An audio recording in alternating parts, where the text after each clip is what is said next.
அண்ணா rolling என்ன பார்த்துட்டு இருக்கீங்க? ரோலிங்கா வர்றாரு என்னன்னு சொல்லுங்க. நிறைய பேர் வெயிட் பண்ணிட்டு இருக்காங்க. அந்த பிகேல ஒரு டீமை பத்தி பேசிட்டு இருக்கோம் இல்லையா நம்ம. ஆமா, நிறைய பேர் வெயிட் பண்ணிட்டு இருக்காங்க. இனிமேல் 2 டீம்லாம் கிடையாது, 3 டீமா போயிடலாம். ஓகே, முடிச்சிடலாங்கிறீங்க. அவ்வளவுதான். சரி, அப்ப இன்னைக்கு என்ன டீம்லாம் பார்க்க போறோம்? இதுல பார்க்க போற சூப்பரான 3 டீம்ல வந்து பாத்தீங்கன்னா 3 முறை சாம்பியனான பாட்னா பைரட்ஸ் இருக்கிறாங்க. அதுக்கப்புறம் டபாங் டெல்லி இருக்காங்க. அதுக்கப்புறமா குஜராத் ஜெயின்ஸ் இருக்கிறாங்க. கை தட்டுறா. சூப்பர்ண்ணா. குஜராத் ஜெயின்ஸ் டீம் 3 எதுவுமே ஒன்று இல்லையா? குஜராத் ஜெயின்ஸ்ல உமன்ஸ் பிரீமியர் லீக் டீம் இருக்கு, கபடி டீம் இருக்கு, கொக்கோ டீம் இருக்கு. இதுல எந்த டீம்னு சொல்லுங்க. இதெல்லாம் யாரா உன்கிட்ட கேட்டா? யாரா நீ? நான் வந்து பிகேஎல் பற்றி பேசிகிட்டு இருக்கேன். பிகேஎல் சீசன் 11 பார்த்தா பேசிகிட்டு இருக்கேன். இவன் கனதா போகிறாங்க, ஜோக் பண்ணுறாங்க வந்துக்கிட்டு. அந்த விவேக் சார் சொல்லுவார்ல, இப்போ அவரை பார்த்து ஜோக்கு இல்லை. இப்போ நான் அதை பற்றி கேட்பேன். ஏன்னா நாங்கள் போட்டுட்டு இருக்க வீடியோஸ் எல்லாமே இப்போ கபடியை பார்த்தா இருக்குது. பிகாஸ் இந்த ப்ரோ கபடி லீக்காக நீங்கள் கொடுக்குற சப்போர்ட் ரொம்ப பெருசாக இருக்குது. அண்ட் அது மட்டும் இல்லாமல் நீங்கள் கமெண்ட்ஸில் கேட்க தான் நாங்கள் கொடுத்துக்கிட்டு இருக்கோம். முடிஞ்ச அளவுக்கு அதையும் சொல்லிவிடுவோம். எல்லாமே நீங்கள் பண்ணுறீங்களா தான் கேட்பாங்க. இந்த வீடியோவில் இந்த ஸ்குவாடோட அனலைசிஸ் அண்ட் ஸ்டார்டிங் 7 நம்ம தெரிஞ்சுக்க போகிறோம். அப்புறம் என்ன, போவோமா?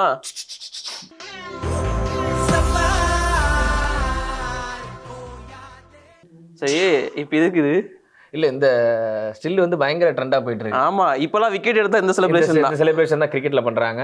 ஏன்னா இது வந்து ஒலிம்பிக்கில் நடந்த ஒரு விஷயம் தான். எந்த ஒரு சேஃபருமே இல்லாமல் டப்புன்னு உள்ளே வந்து அடிச்சுட்டு டக்குன்னு பார்த்தா சில்வர் தூக்கிட்டு போயிட்டு இருந்தார்ல ஒருத்தர். அவரை பற்றி இன்ஸ்பயர் ஆகி எல்லாருமே இதை வச்சுக்கிட்டு இருக்காங்க. பொல்லாட்டில் அதை பண்ணிட்டு இருக்காரு. எல்லாருமே எவ்ரிபடியே. ஓகே, ஐபிஎல் அளவில் நடந்துச்சுன்னா வச்சுக்கேன். எல்லா பேரும் டம்முன்னு சொல்லிட்டு இன்னும் சண்டை போட்டுட்டு இருப்பாங்க. ஓகே, ஆல் நாட் ஸ்போர்ட்ஸ் நேயர்களே அனைவருக்கும் வணக்கம். நான் விஜய் சிட்டி, என்னோட ஸ்போர்ட்ஸ் நிதேஷ். அவ்வளோதான், சூப்பர்ரா. அவ்வளோதான், போயிடுவோம் வீடியோ. Okay, fine. ஸோ அந்த 3 டீம், அந்த பிகேல இருக்கக்கூடிய 6 டீம் கிட்டத்தட்ட பார்த்துட்டோம். அடுத்தது இருக்க போது 6 டீம் தான். அந்த 6 டீம்லேருந்து 3 டீமை தான் நம்ம இப்போ பார்க்க போகிறோம். இதில் 3 முறை சாம்பியனான பாட்னா பைரட்ஸ்லேருந்து ஆரம்பிக்கலாமா, இல்லை குஜராத் ஜெயின்ஸ்லேருந்து ஆரம்பிக்கலாமா, இல்லை டபாங் டெல்லியிலேருந்து ஆரம்பிக்கலாமா? ஆல்பாபெட்டிக்கல் ஆர்டரில் போயிடலாம். டபாங் டெல்லி, ஏன்னா டி தான் இதில் ஃபர்ஸ்ட்டில் வருது. ஸோ அதாங்க, டபாங் டெல்லியை பற்றி தான் பார்க்க போகிறோம். ஸோ அது இருக்க ஸ்ட்ராங் என்ன, வீக் என்ன, அதை தாண்டி அந்த ஸ்டார்டிங் 7 எப்படி இருக்க போகுது, அண்ட் அந்த ஸ்குவாடே எப்படி இருக்காங்க அப்படின்றது தான் முழுக்க அந்த வீடியோ. ஸோ ஸ்டார்ட் பண்ணலாம். ஸோ டபாங் டெல்லி கேசியை பொறுத்த வரைக்கும் ஆக்ஷனில் அவங்க பண்ண ஒரு நல்ல விஷயம் என்னன்னா, நான் இந்த பிளேயருக்கு போகிறேன், நான் இந்த பிளேயருக்கு போகிறாங்கன்னு சொல்லாமல் ரீசெண்டாக அவங்க யார் வேணுமோ அவங்கள மட்டும் எடுத்துக்கிட்டாங்க. ஏன்னா ஆல்ரெடி அவங்களோட யங் டிஃபென்ஸ் யூனிட் வந்து ரீட்டைன் பண்ணப்பட்டுச்சு. அண்ட் ரைடிங்லேயுமே ஆஷும் மாலிக், நவீன்குமார் கோயத்தை ரீட்டைன் பண்ணிட்டாங்க. அவங்களுக்கு 3வது சப்போர்ட்டிங் ரைடராக ஒருத்தர் தேவை. அதுவும் வந்து ஸ்டார் ரைடர் தான் எடுத்திருக்காங்க, சித்தார்த், பாகுபலி, தேசாய் அப்படின்னு சொல்லிட்டு. இதில் கொடுமை என்னன்னு கேள, 3 பேருமே செம்ம பிளேயர். ஆமாம், ஏன்னா நவீன்குமாரை பொறுத்த வரைக்கும் ஒரு செம்ம பிளேயர். எப்பா இவர் அச்சுக்கு ஆளே கிடையாது, போனார்னா 10 பாயிண்ட் அப்படின்ற மாதிரி எல்லாரும் பேசிக்கிட்டு இருப்பாங்க. ஆனால் தலைமையிலனா டீம் இல்லை அப்படின்ற மாதிரி சொன்னாங்க. அதுமாரி ஒரு நடந்துச்சு, ஒரு சம்பவம் நடந்துச்சு. அவர் ஒரு கேப் ஒன்று கொடுத்தாரு. ஐயோ அவ்வளோதானா அப்படின்ற மாதிரி, டெல்லிக்கு டைம் முடிஞ்சிச்சு அப்படின்ற மாதிரி சொல்லிட்டு இருந்தாங்க. அதெல்லாம் கிடையாது, அந்த கதெல்லாம் கிடையாது. இது வரைக்கும் நீங்கள் பார்த்து ட்ரெய்லர் தான், இனிமேல் தான் மெயின் பிக்சர் இருக்குன்னு சொன்னார் நம்முடைய ஆஷு மாலிக். எஸ், அவர் உள்ள வந்தாரு. அதுக்கப்புறம் 10 பாஞ்சு ஆக்குனாரு. எல்லாருடைய கான்செப்ட் இவர் பக்கத்து இருந்துச்சு. யாரா நீ, எங்கடா இருந்த அப்படின்ற மாதிரி. இதெல்லாம் பார்த்தாது சித்தார்த் உள்ள இருக்கிறாரு. அவர் பேரு ஒண்ணு தெரியும்ல, பாகுபலி. ஆமா, எதுக்கு வச்சாங்க, அவர் பார்க்கும் போது அப்படிதான் இருக்கிறாரு அப்படின்றதுக்காக வச்சாங்க. ஸோ இந்த 3 பேரும் வேற லெவல்ல இருக்காங்க. ஸோ இந்த சைடு யங்ஸ்டர்ஸ் பத்தி பேசியிருந்தேன் இல்லையா, அவங்க எல்லாமே செம்ம ஸ்ட்ராங் தான். பிகாஸ் இந்த மாதிரி ஒரு 3 பிளேயர் உள்ள இருக்கும் போது அவங்க எதுக்கு பயப்படணும்? எக்ஸாக்டாக அதே தான். லாஸ்ட் சீசன் என்ன ஒரு டிஃபென்ஸ் யூனிட் வச்சுருந்தாங்களோ அதே டிஃபென்ஸ் யூனிட் தாறுமாறாக அங்கே இருக்குது. சேம் அதே தான். கொஞ்சம் அந்த ஒரு கவரில் பிரச்சனை இருக்கலாம், பட் அதுவுமே சமாளிச்சிருவாங்க, பிரச்சனையே கிடையாது. யங்ஸ்டர்ஸை வச்சு மட்டும்தான் அந்த டீம் ப்ரூவ் பண்ணி காட்டியிருக்கு. ரைடிங் யூனிட் வந்து ரொம்ப பலமாக இருக்குது. இப்போது இவங்க ரைடிங் யூனிட்ல இருக்கிற பிரச்சனை என்னன்னா, 3 பேரில் யாருக்கு அதிகமான ரைட் கொடுக்குது? அதுதான் இப்போ எனக்கு கொஸ்டின். 3 பேருமே செம்ம ரைடர்ஸ், எல்லாம் ப்ரூவ் பண்ணி காட்டினவங்க. இப்போ யாருக்கு ஆப்ஷன் போவாங்க? இந்த ஒரே டீம்ல 3 சூப்பரான ஓப்பனர்ஸ் இருந்தா யாரை ஆட வைக்கிறாங்க? ஓகே, ரோஹித் சர்மா, ருத்ராஜ் கைக்வாட், அதுக்கப்புறம் சுப்மன் கில். இப்போ யாரும் சுப்மன் கில்லாம் சேர்த்தாதீங்க, நீங்க வேற. நான் சேர்க்கலாம் தான் நினைக்கிறேன். கம்பீர் சேர்த்துட்டு இருக்காரு. அது வேணாம், அது நான் என்ன பண்றது, அப்படியே கொண்டு வராதீங்க. சரி, ஓகே, எனக்கு இப்படி சொல்றேன். ரோஹித் சர்மா அண்ட் ருத்ராஜ் கைக்வாட், சஞ்சு சாம்சன். நல்லா திட்டிருப்பாங்கல்ல 3 பேர் நேரம். சரி, ஓகே. டபாங் டெல்லி கேசி கிட்ட இருக்கிற பிரச்சனை இதுதான். யாருக்கு அதிகமான ரைட்ஸ் கொடுக்க போறோம், யாரை பிரைமரியா வைக்க போறோங்கிறது மட்டும் தான் பிரச்சனை. அண்ட் ஆஷு மாலிகா இல்ல நவீன்குமார் கோயத்தா யாரை கேப்டனா அப்பாயின்ட் பண்ணலாங்கிறதும் இப்போதைக்கு பெரிய கொஸ்டின் மார்க்கா போகும். என்ன பொறுத்த வரைக்கும் நவீன் எக்ஸ்பிரஸ் தான் போகும், ஏன்னா கொஞ்சம் சீனியருங்கிறதுனால.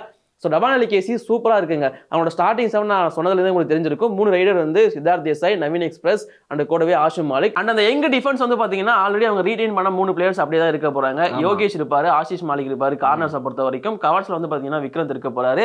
இன்னொரு கவருக்கு வந்து பார்த்தீங்கன்னா நிதின் பன்வார் ஒருத்தர் எடுத்திருக்காங்க. அந்த கவர் மட்டும் மேபி கொஞ்சம் வீக்காக இருக்குமோ அப்படிங்கிற மாதிரி தோணுது. இந்த டிஃபென்ஸ் யூனிட் நீங்கள் இன்எக்ஸ்பீரியன்ஸ் சொன்னீங்கன்னா போன சீசன் கொடுத்த பர்ஃபார்மன்ஸை போய் திரும்ப பாருங்கன்னு தான் நான் சொல்லுவேன். டபாங் டெல்லி கேசி செம ஸ்ட்ராங்கா இருக்கு அப்படின்னு சப்போர்ட் பண்றாங்க, ஒன் சைடா இருக்காங்க. ரொம்ப பேசாதே, பின்னாடி எங்க டீம் இருக்கு. எந்த டீம்?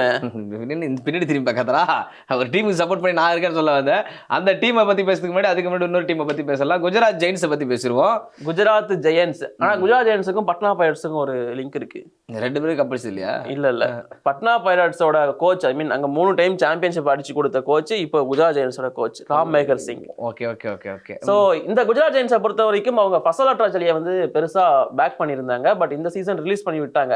அவருக்கு பதிலா வந்து புது பிளேயர்ஸ் எல்லாம் இப்போ உள்ள எடுத்திருக்காங்க. குஜராத் ஜெயின்ஸ் பண்ண ஒரு சின்ன தப்பு, இல்ல கொஞ்சம் பெரிய தப்புன்னே சொல்லலாம். குமன் சிங்கை வந்து எடுத்ததுதான். இல்ல எடுத்தது தப்பு இல்ல, அவ்வளவு கொடுத்து எடுத்ததுதான் தப்பு. 1,90,00,000 நீங்க கொடுக்கலாமா? 97 போயிட்டாங்களா? ஐயோ ஏன்டா அதிகமா கொடுத்தீங்க? ஏற்கனவே நானே அதிகமா சொல்றதான் கதறான் வேற. ஓகே, 1,97,00,000 கொடுத்தது மிகப்பெரிய தவறாதான் நானும் பாக்குறேன். பவன் சராவத்தை விட அதிக அமௌண்ட் தேவையாதானா இது அப்படிங்கறத என்னோட கேள்வி. அவங்களுக்கு குமன் சிங் தேவை போல இருக்கு. குமன் சிங் தேவைதான், கரெக்டா. சென்னை சூப்பர் கிங்ல ஒரு வருஷம் பென் ஸ்டோக்ஸ் எடுத்து தண்டமா உட்கார வைக்கலையடா, அந்த மாதிரி தான் நடக்கும். வந்தவன் ப்ரோ நானு அதான். சரி ஓகே. ஆனா குஜராத் ஜெயின்ஸை பொறுத்த வரைக்கும் ஆல்ரெடி அவங்க கிட்ட 2 ஸ்டார் பிளேயர்ஸ் இருக்காங்க. ஸ்டார்னா 2 பேருமே நல்ல ரைடர்ஸ் தான். பர்த்திகுலியாவும் சரி ராகேஷும் சரி நல்ல ரைடர்ஸ் தான். அவங்க கிட்ட அது இருக்கும்போது, அப்படி இருக்கும்போது எதுக்கு இங்க போனீங்கிறது தான் என்னோட கேள்வியா இருக்கு. வேற எதுவும் கிடையாது. இந்த 2 பேருக்குமே அந்த டைம் ஸ்பெண்ட் பண்ணிருக்கலாமே. 2 பேர் தான் பிரைமரியா ஆட போறாங்கன்னா அவருக்கு எதுக்கு போகணும்? வேற யாரு இல்லடா, ஏரத்துல யாரடா மிச்சம் வச்சிங்க? சரி ஓகே, குமன் சிங் மாதிரி ஒரு பிளேயர் எடுத்தா லைட்டாவது டீமை தேர்தலாடுறதா தான் குஜராத் ஜெயின்ஸ் அந்த முடிவு எடுத்துட்டாங்க. எப்பயுமே ஆக்ஷன்ல வந்து புலியா இருப்பாங்க குஜராத் ஜெயின்ஸ். பட் ஆனா இங்க வந்து பாத்தீங்கன்னா மேட்சுக்குள்ள எரி ஆயிடுவாங்க. அதான் பெரிய மைனஸ். இப்போ காசு அவ்வளவு கொடுத்து எடுத்ததுனாலயே பர்த்திகுலியான் ராகேஷ் 2 பேர்ல யாராச்சும் ஒருத்தர் ஓரம் கட்டிட்டு அந்த இடத்துல குமன் சிங்கை கொண்டு வருவாங்க.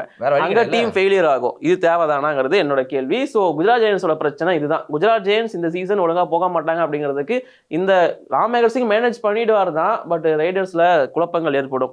குமன் சிங்கை உள்ள கொண்டு வரங்கிற கட்டாயம் ஏற்படும். ஆனா ராம் மேகர் சிங் கிளவரா இருந்தாருன்னா குமன் சிங்கை வெளியே உட்கார வைக்கலாம், அவ்வளவு அமௌண்ட் கொடுத்து எடுத்து. குஜராத் ஜெயின்ஸை பொறுத்த வரைக்கும் பாத்தீங்கன்னா, நீ சொன்ன மாதிரி குமன் சிங் உள்ள வந்தது எவ்வளவு பெரிய குளறுபடியா இருக்க போது, இல்ல எவ்வளவு பெரிய ஸ்ட்ரென்த்தா இருக்க போது, இல்ல வீக்கா இருக்க போதுன்றது மேட்ச் பார்க்கும் போது தான் தெரியும். ஏன்னா ஆட வச்சா தான் நமக்கே தெரியும். உட்கார வச்சாங்கன்னா எக்ஸலன்ட் மூவ் தான் சொல்லுவேன். பட் ஆனால் ஆட வைக்கிறதுல இருக்குது. ஸோ டிஃபென்ஸ் பக்கம் வந்தோன்னா ஸ்ட்ராங்காக தான் இருக்காங்க. ஐ மீன் பேலன்ஸ்டாக தான் இருக்காங்க. இப்போ வரைக்கும் எந்த பிரச்சனையும் கிடையாது. மேட்ச்சில் ஏதாவது பிரச்சனை பண்ணால் தான் உண்டு அப்படின்னு சொல்லலாம். சரி ஓகே, இங்கே டிஃபென்ஸ் பக்கம் வந்தோம் அப்படின்னா இது வந்து பேலன்ஸ்டான டிஃபென்ஸ் தான். முக்கியமாக 2 பேர் வந்து பார்த்தீங்கன்னா ஒருத்தருக்கு FBM யூஸ் பண்ணி எடுத்தாங்க, இன்னொருத்தர் வந்து ரீடைன் பண்ணப்பட்டாரு. இங்கே வந்து ரைட் கார்னரை பொறுத்த வரைக்கும் சோம்பீர் அப்படிங்கிற ஒரு டிஃபெண்டர் இருக்காரு. ரொம்ப ஸ்ட்ராங்கான ஒரு டிஃபெண்டர். சோம்பீர் கம்பீர் சோம்பீர். போட்டுருவானே. ஓகே, இந்த சோம்பீர் வந்து FBM யூஸ் பண்ணி எடுத்துக்கிட்டாங்க திரும்பவும். ரைட் கார்னர்ல செமையான ஒரு பிளேயர். இது இல்லாம ரைட் கவர் பக்கம் வந்தா அப்படின்னா நீரஜ் குமார் அப்படின்னு சொல்லி ஒரு பிளேயர் எடுத்திருந்தாங்க. இவர் முன்னாள் பட்னா பைரட்ஸோட கேப். அண்ட் ராம் மேகர் சிங் கீழே NYP உள்ள வந்து குரூமான ஒரு பிளேயர் அப்படிங்கிறதுனால ராம் மேகர் சிங் இவர் தூக்கிட்டு வந்துட்டார் உள்ள. இப்போ அந்த டீம் அந்த ரைட் கவருமே ஸ்ட்ராங் ஆயிடுச்சு. அண்ட் தென் லெஃப்ட் கார்னர் பக்கம் வந்தோம் அப்படின்னா அர்ஷ்லாட் அப்படின்னு சொல்லிட்டு முன்னாள் பெங்கால் வாரியர்ஸ் பிளேயர் இப்போ எடுத்திருக்காங்க. ஸோ இதுவுமே பேலன்ஸ்ல தான் இருக்கு. அண்ட் லெஃப்ட் கவரை பொறுத்த வரைக்கும் இவங்க ரீடைன் பண்ண பாலாஜி டி, தமிழகத்தை சேர்ந்த பிளேயர். ஆனா போன சீசன் இவங்க டிஃபென்ஸ் யூனிட்லயே ரொம்ப மோசமான பெர்ஃபார்மன்ஸை கொடுத்தது பாலாஜி டி தான். ஆனா அவரை ரீடைன் பண்ணியிருந்தாங்க. காரணம் அவ்வளோ அசிஸ்ட் அவர் பண்ணியிருந்தாரு. ஃபசல் அட்ராஜலி சோம்பீர் பாயிண்ட் எடுக்கிறதுக்கு பாலாஜி டியோட கான்ட்ரிபியூஷன் ரொம்ப ரொம்ப முக்கியமா இருந்துச்சுங்கிறதுனால அவர் ரீடைன் பண்ணியிருக்காரு ராம் மேகர் சிங்.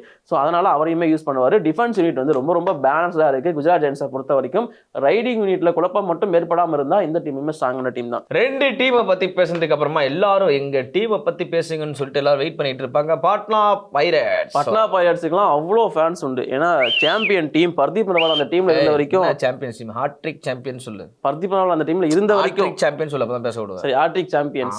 அதுக்கப்புறம் இல்லவே இல்லை.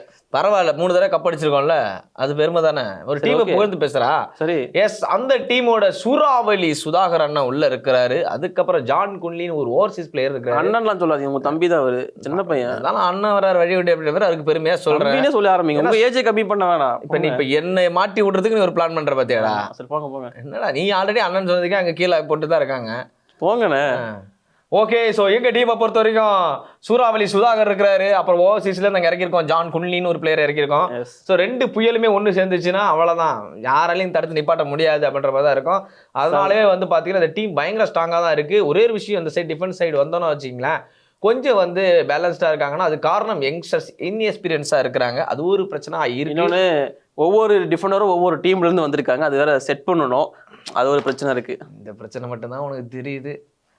சொல்லுங்க சரி, உள்ள வர இந்த பிரச்சனையை தாண்டி இன்னொரு பிரச்சனை உள்ள இருக்கு, அதை நான் அப்புறம் சொல்லி முடிக்கிறேன். அதுக்கு முன்னாடி இந்த டீம் பாட்னா பைரட்ஸ் எதுக்கு நான் ஸ்பெஷலா சொல்றேன், எனக்கு ரொம்ப ஃபேவரட்னா இதுல வந்து 4 தமிழர்கள் உள்ள ஆடுறாங்கன்றது பயங்கர ஹாப்பியான விஷயமா இருக்கு. ஏன்னா தமிழ் தலைவர் எனக்கு பிடிச்ச டீம் ஃபேவரட், நம்ம எல்லாரோட ஃபேவரட் டீமா இருந்தாலுமே அதுல தமிழர்கள் இல்லைன்றது வருத்தம் இருக்கு. பட் ஆனா தமிழர்கள் எங்க ஆடினாலும் இப்போ வரைக்கும் IPL ஆகட்டும் எதாவது ஆகட்டும் நாம அதுக்கு சப்போர்ட் பண்றது என்னைக்குமே வந்து நிப்பாட்டுறது இல்லை. அந்த மாதிரி தான் நான் பாட்னா பைரட்ஸ் சப்போர்ட் பண்ணுவேன். பிகாஸ் 4 தமிழர்கள் உள்ள இருக்காங்கன்றது சொல்லிடவா. எஸ், சூறாவளி சுதாகர் ரைடிங் டிபார்ட்மெண்ட்ல இருக்காரு. டிஃபென்ஸ்ல 3 பேர் இருக்காங்க. பாபு முருகேசன் இருக்காரு, அபிநந்த் இருக்காரு, தியாகராஜன் யுவராஜ் அப்படிங்கிற பேர் இருக்காரு. இந்த 4 தமிழகத்தை சேர்ந்த வீரர்களும் பட்னா பைரட்ஸ். இதோட ஸ்பெஷல் சொல்ற ஸ்டார்டிங் 7லயுமே இவங்க இருப்பாங்க. ஸ்டார்டிங் 7ல 2 பேர் இருப்பாங்க கண்டிப்பா. 4 பேரை போட்டு விடலாமே. இல்ல ஆல்ரெடி அந்த இடத்துக்கு சரி 2 பேரா இருக்காங்கல்ல, சந்தோஷம், பரவாயில்ல. பாட்னா பைரட்ஸ் அதுவாக சந்தோஷமா இருக்குன்னு தான் சொல்லுவேன். ஸோ இங்க என்ன பெரிய பிரச்சனை அப்படின்னு நான் சொன்னேன்னா, கேப்டன் யாரு முடிவு எடுப்பாங்கன்னு தான் எங்களுக்கு தெரியல. பட்னா பைரட்ஸ்ல கேப்டன்சி மெட்டீரியல் இவர் தான் அப்படின்னு நீங்க சொல்ற மாதிரி யாரும் கிடையாது. ஏன்னா ஓவர்சீஸ் பிளேயருக்கு போக மாட்டாங்கன்றீங்க. இல்ல ஜான் குன்லி போடுவாங்களான்னு கேட்டா அவர் இப்பதான் கம்பேக் கொடுத்திருக்காரு. அந்த பிரஷரை தூக்கி அவர் மேல ஆல்ரெடி ஒரு பிரஷர்ல தான் இருப்பாரு, பர்ஃபார்மன்ஸ் பண்ணணும் கம்பேக் கொடுக்கணும்னு சொல்லிட்டு. இந்த பிரஷரை தூக்கி போட முடியாது. மேபி என்னோட ஆப்ஷன் சுதாகர் போலாம், பரவாயில்லையே. சின்ன பையன் ரொம்ப எங்க என்னடா சின்ன பையன் சுப்மன் கில்லுக்கு கொடுக்கலையாடா குஜராத் டைட்டன்ஸ்ல, நாசமா போலியா, தேவையா, வேணாண்ணே. நான் எதுக்கு கில்ல பத்தி பேசாதீங்க சரி, ஒரு மாதிரி ஆகுது டென்ஷன். சரி நான் செவனே தானா போய்க்கிருந்தேன், யாரு வம்பு தும்புக்காச்சும் போனா. சரி ஓகே, சுதாகர் எம் எல்லாம் திட்டுறாங்க, திட்டணும். சுதாகர் எம்முக்கு வந்து ஒரு ஆப்ஷன் இருக்கு, பட் போக மாட்டாங்க. சுபம் சிண்டே மாதிரியான பிளேயர்ஸுக்கு போக வாய்ப்பு இருக்கு.